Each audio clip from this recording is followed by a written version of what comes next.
సత్యభామ తన కాలితోటి కృష్ణుణ్ణి తన్నితే అప్పుడు రక్షించాడు కృష్ణుణ్ణి.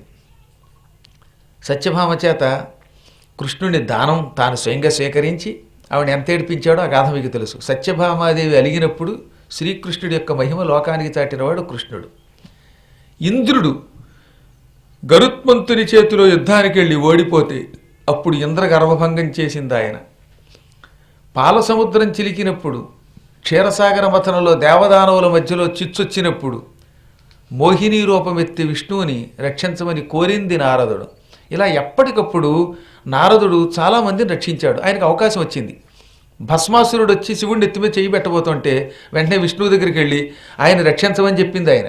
వాళ్ళందరూ ఏమన్నారట, నారదుడు లోకోపకారం కోసం పుట్టాడు, ఆహా మాయని గెలిచేవాడు అతడు అన్నారట. మాయ గెలిచితివి వన్నే మాధవుడు. స్వయంగా మాధవుడు ఈయన్ని రెచ్చగొట్టడానికి మాయని గెలిచావు నారదా, మాయని త్రిమూర్తులను కూడా గెలవలేము, కానీ నువ్వు గెలిచావు, నువ్వు ఎంత గొప్పవాడివో అని పొగిడారు. అప్పుడు నారదుడు, నిజమే సుమా, త్రిమూర్తులు కూడా మాయకు అతీతులు కారు. బ్రహ్మదేవుడు సరస్వతిని ఎప్పుడు నాలుక మీద పెట్టుకుని పెళ్ళాలని లేకపోతే ఒక్క క్షణం ఉండలేకపోతున్నాడు. విష్ణుమూర్తి వక్షస్థలం మీదే పెట్టుకున్నాడు. ఆయన హార్ట్ బీటింగ్ అంతా లక్ష్మే, ఆయన స్త్రీలోలుడే. ఇంక చెప్పక్కర్లేదు, మా పరమేశ్వరుడు సగం శరీరమే అమ్మవారికి ఇచ్చేశాడు. ఎక్కడ చూసినా స్త్రీలోలత్వమే. ఈ మొగుడు పెళ్ళాలనే బంధంతో ఇద్దరు ఒకళ్ళనొకళ్ళు విడిచిపెట్టలేక అజ్ఞానం అనేటటువంటి ఆవరణ గట్టిగా పట్టుకోగా సంసారంలో ప్రవేశిస్తున్నారు. నేను ఒక్కడే సంసారంలో లేకుండా హాయిగా బంధాలు లేకుండా మాయాతీతుండై లోకాలను బాగు చేస్తూ తిరుగుతున్నాను అనుకున్నాడు. సరిగ్గా ఆ సమయంలో వృత్రాసురాది రాక్షసుల్ని చంపడానికి మూలకారకుడైన నారదుడికి ఇంద్రుడు ఒక ఘన సన్మానం చేశాడు. ఇంద్రుడు తన సింహాసనం మీద నారదుడిని కూర్చోబెట్టి, నారదా, నీ దయ వల్ల ఘోర రాక్షసుల్ని ఎప్పటికప్పుడు మేము జయించి తిరిగి మా స్వరాజ్యం పొందాం, మా స్వర్గం మాకు ఇప్పించావు అనగానే వెంటనే ఒక్కసారి ఈయనకి పూర్తిగా పట్టేసింది మాయ. అహంకారం అవకారాలు రెండు పట్టాయి. అవునయ్యా ఇంద్ర, నా సంగతి మీకేం తెలియదు కాబట్టి ఇంకా పూర్తిగా నన్ను గౌరవించవలసిన రీతిలో గౌరవించటం లేదు, లేకపోతేనా ఇంకా బాగా గౌరవించేవారు. నేను ఎన్ని పనులు చేశాను, శివుణ్ణి రక్షించింది నేను, విష్ణువుని రక్షించింది నేను. మా నాన్నగారు బ్రహ్మదేవుడు సరస్వతి మాయలో పడిపోయాడు. సరస్వతి బ్రహ్మదేవుడికి కూతురు మొదట్లో, కూతుర్నే పెళ్లి చేసుకోవడానికి సిద్ధపడితే మందలించింది నేనే.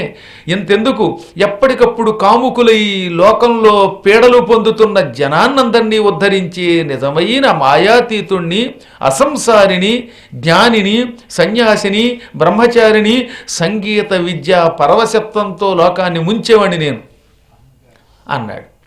అనగానే ఇంద్రుడు తెల్లబోయాడు. బృహస్పతి, మహాత్మా, ఈ పొగడ్తలు చాలా ప్రమాదం సుమా, నిన్ను అందరూ పొగుడుతున్నారని రెచ్చిపోకు, వీళ్ళేదో వాళ్ళు సన్మానం చేస్తారు, అది వాళ్ళ లక్షణం, అది వాళ్ళ పుణ్యం, నువ్వు మాత్రం అజ్ఞానంలో పడకన్నట్ట. బృహస్పతి, ఇంతోటి దేవతలకి గురువుపై నువ్వేదో నాకు నీతులు చెబుతావా? ఈ దేవతల్ని నిన్ను కాపాడింది నేను, అసలు నేనే నీ గురువుని కూడా అన్నాడు. నువ్వు నా గురువే కాదనండల్లా, కానీ అజ్ఞానంలో పడకు అని చెప్పాను అన్నాడు బృహస్పతి. అక్కడి నుంచి వినిపించుకోకుండా బయలుదేరాడు. ఆ సమయంలో ద్వారకా నగరంలో సత్యభామా సమేతంగా కూర్చునున్నాడు కృష్ణుడు. ఆయన హఠాత్తుగా పకపక నవ్వాడు. వెంటనే సత్యభామ అంది, ఎందుకంటే నవ్వారు, మీరు ఉండుండి నవ్వుతారు అంది. ఏం చెప్పమంటావు, ఓ తమాషా జరిగిందిలే అంటే, ఏమిటో చెప్పండి అంది. చెప్పడం ఎందుకు, నీకు చూపిస్తాను, ఇప్పుడే మనిద్దరు ఇక్కడి నుంచి బయలుదేరదాం అని వెంటనే ఆయన తన మాయతో సత్యభామని ఒక యోగినిగా, తాను ఒక యోగిగా మారిపోయి, అడవుల్లో తపస్సు చేసుకునే దంపతులు ఉంటారే ముని దంపతులు, అలాంటి యోగి దంపతులుగా మారిపోయి ఇద్దరు కూడా నైమిషారణ్యం దగ్గరికి చేరారు. గోమతీ నదీ తీరంలో ఒక చోట ఆగారు. ఆ సమయంలో నారదుడు ఆకాశ మార్గంలో ప్రయాణం చేస్తూ, దేవతలారా, గంధర్వులారా, స్వరమునులారా, దేవఋషులతో పాటుగా వస్తున్న బ్రహ్మఋషులారా, దివ్య ఋషులారా, అందరూ రండి, మీ అందరికీ ఒక గొప్ప బోధ చేస్తున్నాను. ఈ లోకంలో ఎక్కడ చూచినా సంసారం అనే ఒక మాయ ప్రతి జీవిని పట్టుకుంటోంది. ముక్తి మార్గం కేసి ఒక్కడు కూడా వెళ్ళడం లేదు. సంసారంలో ఏం సారం ఉంది? మహానుభావులు అనుకున్న వాళ్ళు కూడా స్త్రీలోలత్వంలో భ్రష్టులైపోతున్నారు. హాలాపాన విజృంభమాణమదగర్వాతీత దేహోల్లసద్బాలాలోకన శృంఖలా నిచయ సంబద్ధాత్ములై లేశమున్ వేలా నిస్సరణంబుగానక మహావిద్వాంసుడు కామినీ హేలా కృష్ట కురంగ శాబకమగున్ హీనస్థితిన్ కంటిరే.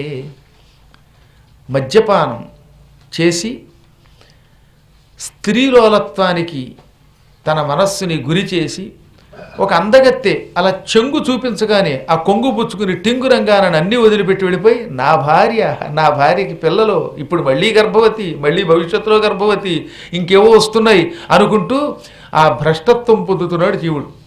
చాలా గొప్ప మాట అన్నాడండి. కామినీ హేళాకృష్ట కురంగ శాబకమగున్. ఒక స్త్రీ కడగంటి చూపుకి లొంగిపోయి వలలో పడిన జింకలా వెంటబడి వస్తాడు. కాబట్టి సంసారంలో ఈ భార్య అనే బంధం, భర్త అనే బంధం, పిల్లలనే బంధం, ఇల్లు అనే బంధం, ధనమనే బంధం, ఇంధనం అనే బంధం, ఈ బంధాల్లో పడి మహావిద్వాంసుడు కూడా హీనస్థితికి పోతున్నాడు. వాడు హీనుడైపోతున్నాడు. చూచారా దీనివల్ల ఏమి సుఖం ఉన్నది? త్రిమూర్తులు కూడా భ్రష్టులైపోయారు. అందుకే వాళ్ళని ఉద్ధరించడానికి కంకణం కట్టుకున్నాను నేను అన్నట్టు. త్రిమూర్తులు భ్రష్టులయ్యారు, నేను వాళ్ళని ఉద్ధరిస్తాను, ముక్తి మార్గాన్ని పొందమన్నాడు. చాలా కాలం క్రితం ఒక మహానుభావుడు రాసినవాడు ఎవరో పేరు తెలియవు కానండి, వాళ్ళు రాసిన పాటలు మాత్రం జగత్తులో ప్రసిద్ధికి ఎక్కాయి. కర్మయోగం వల్ల ఏంటంటే అటువంటి వాళ్ళ పేర్లు కొంత తెలియాలి. పేరు తెలిస్తే వాడిని ఇంకా 10 సార్లు తలుచుకుంటాం. కొన్ని చాటువుల్లో అయిపోయాయి. రాసిన వాడు ఎవరో తెలియటం లేదు, కానీ ఆ పాట చాలా గొప్ప అద్భుతమైన గానం అనమాట. ముక్తి మార్గమును కనలేవా, ముక్తి మార్గమును కనలేవా, మాయామోహమయ జీవా,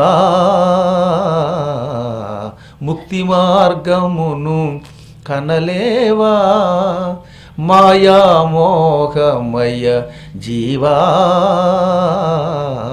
ముక్తి మార్గమును కనలేవా. భ్రాంతుడవై బహుమాయలబడి బ్రతుకే స్థిరమని నమ్మేవా, భ్రాంతుడవై బహుమాయలబడి బ్రతుకే స్థిరమని నమ్మేవా, శాంతుడవైచని వెదకుమదేదో, శాంతుడవైచని వెదకుమదేదో శాశ్వతమగు త్రోవా జీవా, ముక్తి మార్గమును కనలేవా. సారములేని సంసార జలధిబడి సత్యానందము కనలేవా, సారములేని సంసార జలధిబడి సత్యానందము కనలేవా, దారపుత్ర ధన ధాన్యాదిగా మమకారపు జాడ్యము కొన్నావా జీవా, ముక్తి మార్గమును కనలేవా. మిథ్యామయమౌ మాయా జగమిది, మిథ్యామయమౌ మాయా జగమిది, మది విడువుమురా జీవా, మది విడువుమురా జీవా. నిత్య సత్యమౌ పరంజ్యోతి గని, నిత్య సత్యమౌ పరంజ్యోతి గని దరిజేరుమురా జీవా, కనలేవా జీవా, ముక్తి మార్గమును కనలేవా జీవా.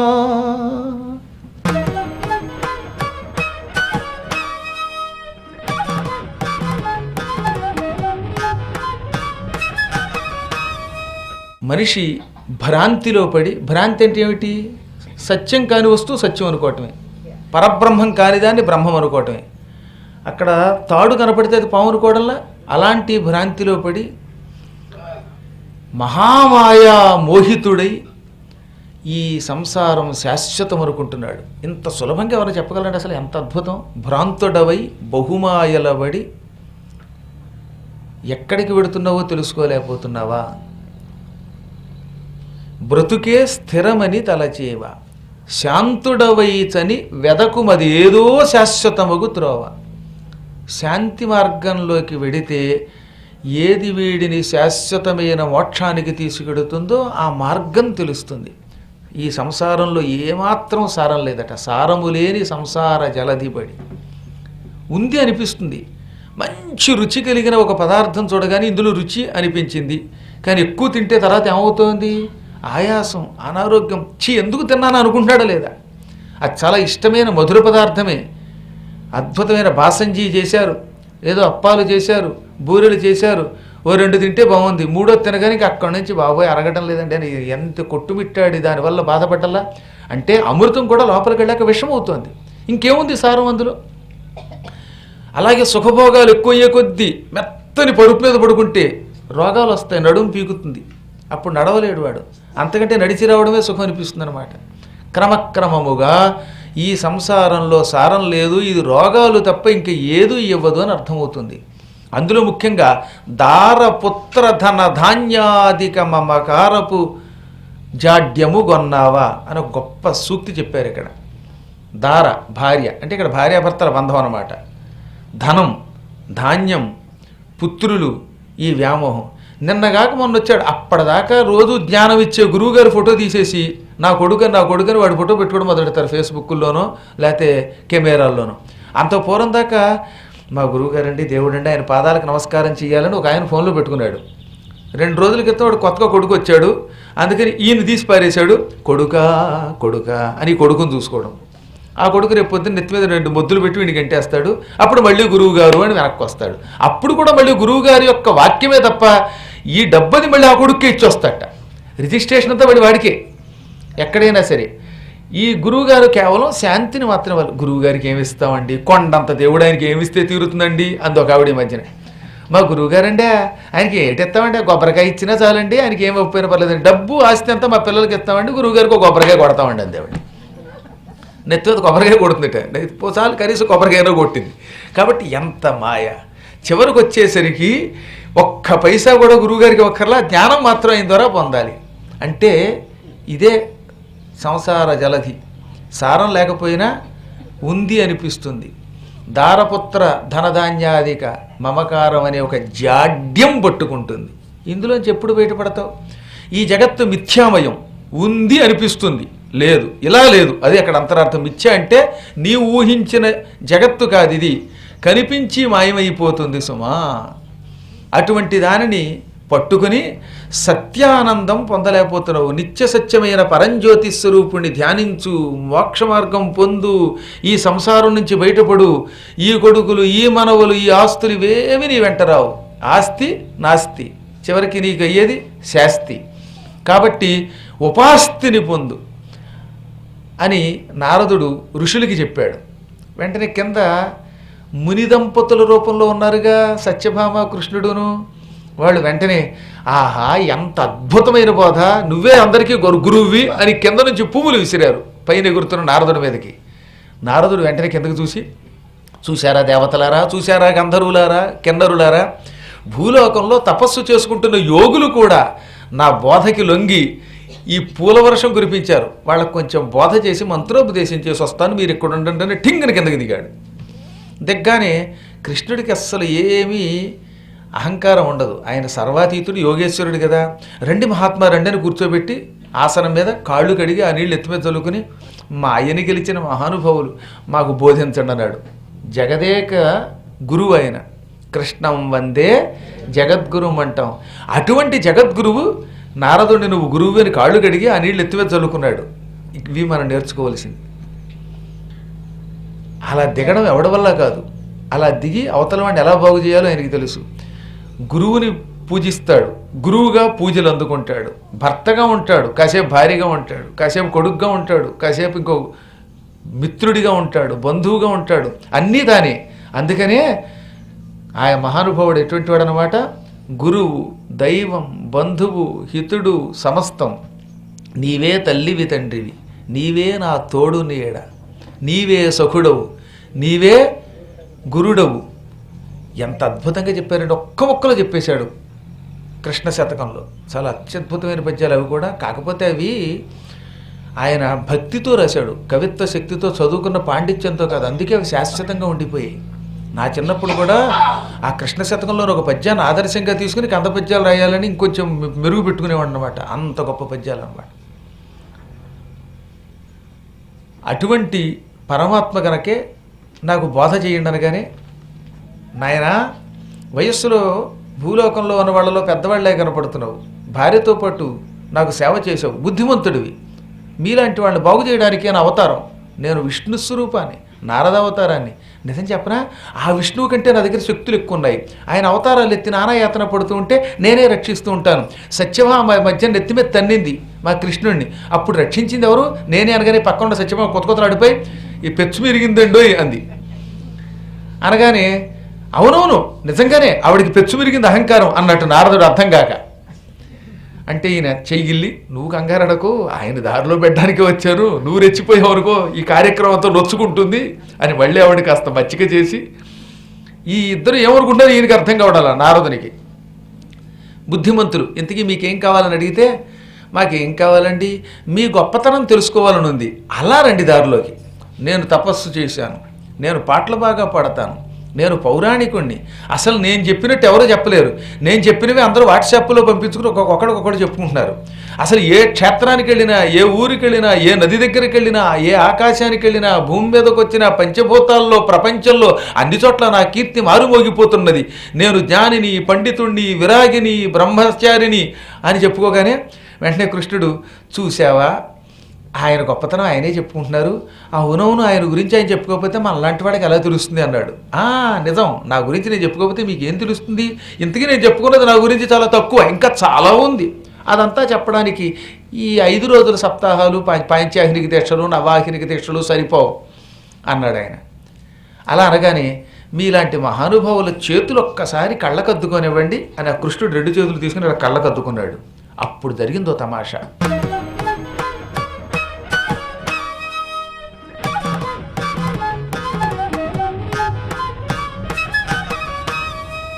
నారదునిలోంచి ఒక అపూర్వ దివ్యమైన కాంతి, తెల్లని కాంతి ముద్ద కింద వచ్చి అది చేతుల్లోంచి కృష్ణుడిలో కలిసిపోయింది. సత్యభామ ఆశ్చర్యపోయింది, అంది.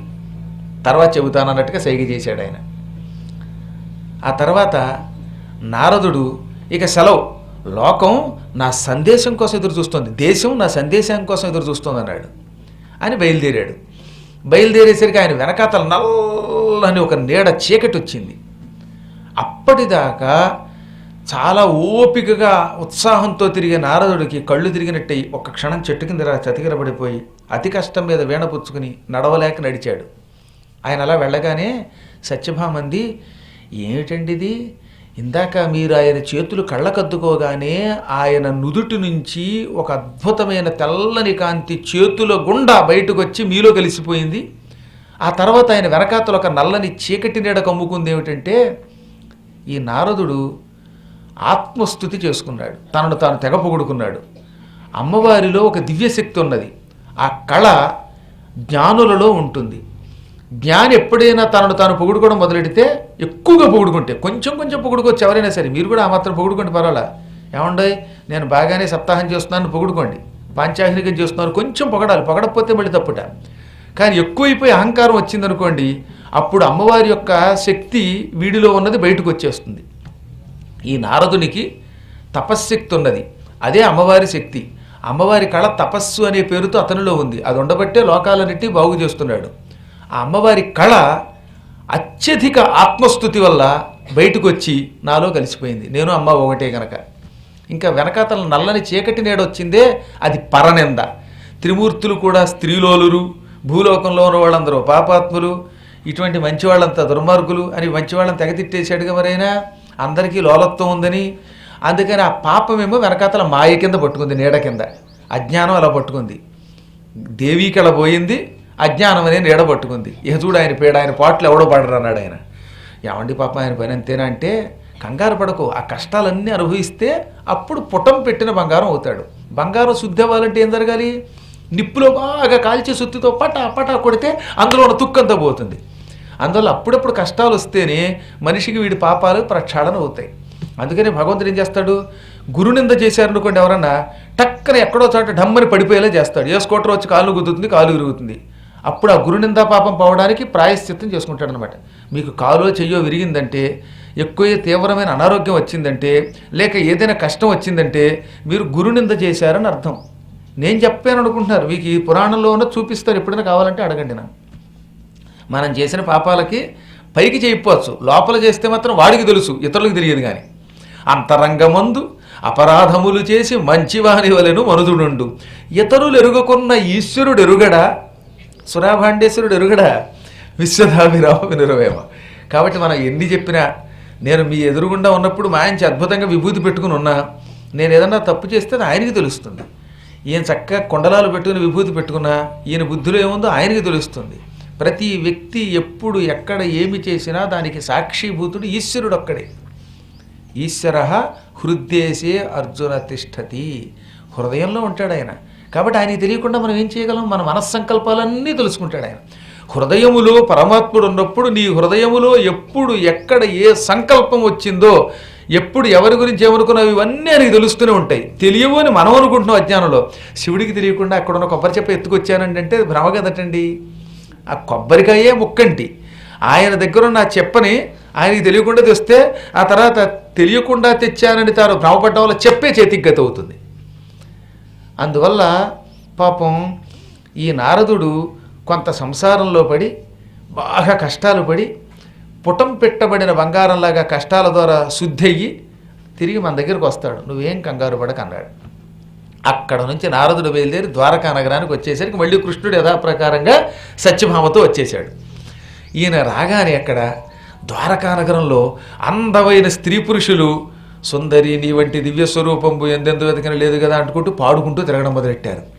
వెంటనే నారదుడికి పెళ్లి చేసుకుని సంసారంలో పడితే బాగుండు, చక్కగా అందరూ పెళ్లిళ్ళు చేసుకున్నారు. అయ్యో ఎక్కడ చూసినా అందరికీ భార్యలు ఉన్నారు. కశ్యప గారికి ఒక భార్య ఉంది, సత్యనారాయణ గారికి ఒక భార్య ఉంది. వీళ్ళందరూ హాయిగా పిల్లలతో వేళకింత భోజనం చేస్తున్నారు.